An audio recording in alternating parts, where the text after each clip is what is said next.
And welcome to Writer's Life, the writer's life. Place where you get the sights, sounds, smells, tastes of my particular writer's life. Where you get the truth about the writer's life. Subscribe if you haven't already. Punch the like button, tap the bell for notifications so that you don't miss out on one single exciting, pulse pounding, twists and turns video. Go to vincandrew.com, catch all the new ones. The Hitchhiker, Her Darkest Secret. Those are the best sellers for the month so far. There's one other one too. And this week, Max Gator will come out. A little bit of a departure for me, but really exciting. I dare anyone to put it down. It's novel length, but I think it's one of those novels you can finish like in 2 hours. Boom. Really, short chapters and just, pile driving, plotting, and of course I'm biased. Right? So I'm sucking on a lozenge here because I've been home for a couple of days. And of course, the long haul flight flu has come back in full force. I had it, 7 weeks ago, or whatever, and that right after I got off the plane in Italy, and sure enough, it showed up again. So I have to do something about this because I'm guessing that the older I get, the more I'm susceptible I am to this type of thing. Because don't forget, like, I don't work in an office. I'm not exposed to other people all the time, and germs and things like that. So, like, I pretty much, I'm sort of not germ free because I go to the grocery store and all that sort of shit. I'll go to the bar, but I'm not exposed to as many bacterias and germs as most people are who have normal lives.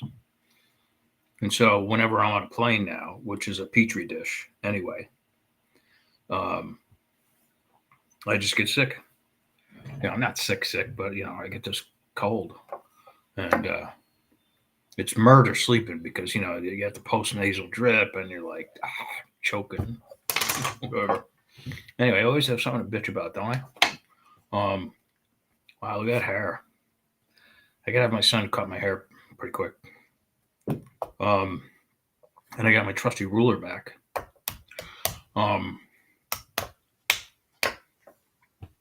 So it's like coming back here, man. It's like, right into the frying pan. What are we doing? Send 65 billion to Ukraine again? The war is lost. It's been lost. Ukraine is now enlisting 18-year-olds and 60-year-olds. Their male population has been decimated. So when I saw all those flags flying in the House of Representatives, that some people in power, some really evil people in power, I don't care what party they belong to, because I think it's a uniparty anyway. They're making big bucks off of this war. It's a war for profit. And I really feel sorry for the people of Ukraine because it's got to stop. It's a humanitarian crisis now, and it's got to stop. Do I agree with what Putin did? No. Do I believe he's going to walk into the Baltics next and hit Poland next? No, I do not. I've spent enough time there in both countries to understand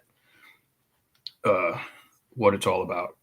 And I think we begged for this war, just like we were begging for war with Iran. Doesn't look like that's going to happen either. But what do? We need wars to feed the military-industrial congressional complex. That's what we need. It's really evil when you think about it. It really is. But I'm not here to talk about that. That's just my opinion on something.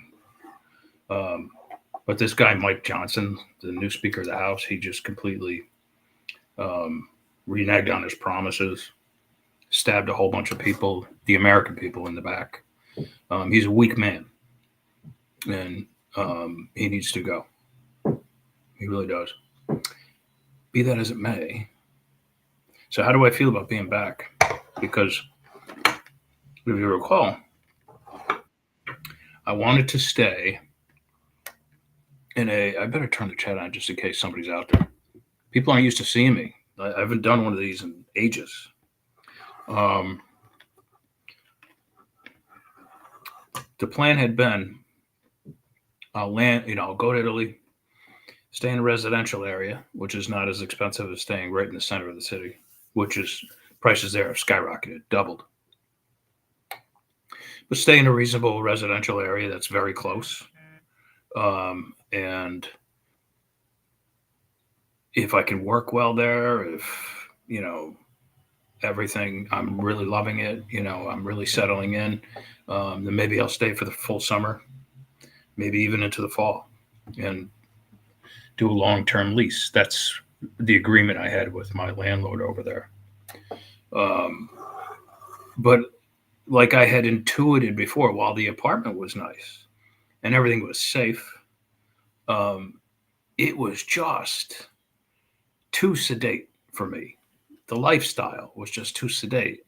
It was not that I have to have stimuli all the time, or have to, I mean, I do have ADD, so like my attention span is just not great. I don't know how I write all these books, to be honest, but it was everything you could have asked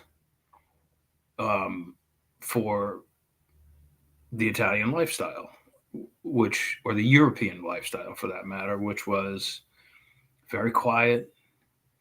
Get up, go have a coffee at the cafe, write, go down, the street for some lunch, and after the afternoon, write it, take a nap later, go for a jog,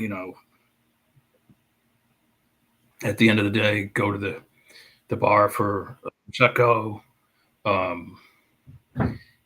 and have a great dinner, hours later than people in the States eat dinner, and do it again the next day, right? Get on the train if I want to go somewhere or whatever. I didn't do a lot of that because I was really busy, but I found it just a little bit too boring, which I'm surprised at. I'm very surprised at that. I missed my Jeep,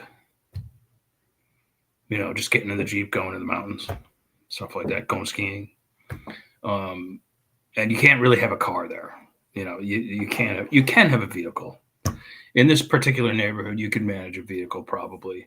But the gas prices are like, you think our gas prices are high. We've got it easy compared to over there. It's like $10 a gallon. So that's prohibitive. So like everything's almost like a 15-minute city. Like you can reach anything you need within a 15-minute walk or a 10-minute walk even. You need your groceries, you walk that way, hit the grocery store. You want to go for the drink, you want to go for the coffee, you want to go for a dinner. It's all right there. You want to go to the pharmacy, you want to go to the doctor, you want to whatever you need, the post office, like it's all within that little, that little enclave. But it's just so, I was like, I'm out. Like I was, I had even thought about maybe leaving like a week early if I didn't know I was going to end up paying fees and stuff like that. I think in retrospect, I like my adventures better. Like when I'm in Egypt, crawling through tunnels, when I'm in Turkey, crawling through tunnels, or in the jungle in the Amazon, or all that stuff. I think I'm happier doing that stuff. And then maybe on the way back, spend a few, maybe a week in Rome or Florence or Paris or Madrid, or, So, do I think I'm going to end up living in Italy at some point? I don't know at this point. I was convinced I was just a couple of months ago. But now, having lived that life that a lot of people aspire to, like, oh my God, this is terrific. It's just so sedate, no worries. I was like, it was like watching the paint dry sometimes.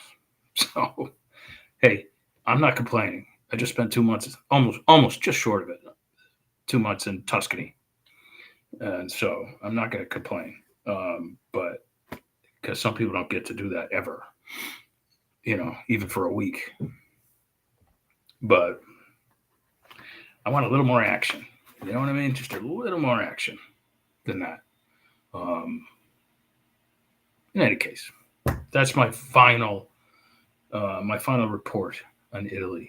It is now, all my receipts and all the information I need for my end of year taxes are all packed away. Laundry's done. The backpack's back up on the wall. And now I got to figure out where I'm going to go to for my next adventure in the fall. Thinking North Africa again, maybe. I haven't hit the stands. I want to hit the stands for sure. But I'm starting to run out of bucket list places. I hit most of my bucket list places. Now I have to expand my horizons a little bit. So we'll see. But I got to do something about this long haul flight sickness thing because it's just a pain in the ass. You can almost time it. Okay, it's day 2. It's going to hit me today. That's exactly what it did. It lasts for 2 or 3 days, and then you're good to go again. Or hell, maybe I should get a real job and then get all germy and stuff. No, that ain't going to happen. That's not going to happen. Not with 60 right around the corner. But I will get a haircut. This is crazy. Crazy. All right, I hope everybody's doing well. The Writer's Life, just an FYI, the Writer's Life is back in full swing this week. Tomorrow, it'll be another one of my videos probably. But on Wednesday, we have Troy Lambert for his Finger on the Pulse video, his usual monthly video. We missed March for obvious reasons. And on Friday, we have Kristen Lamb, best-selling author and criminal. She's been furloughed from prison again, so I want to catch her before she gets busted again, has to go back. Because she's a brilliant voice, very knowledgeable on the subject of publishing and writing. And I'll tell you this little secret now. She's got a multiple personality disorder. So be ready for that. Be ready for that. You don't know who you're going to get. If you're going to get Kristen or you're going to get somebody else. So I have to go with it. You know what I mean? I have to go with it. And that will be Friday, 3:00 Eastern Standard Time. I would definitely try to catch that one live because you don't know what's going to happen. It's going to be very interesting. All right. So until then, for everybody, ciao, ciao.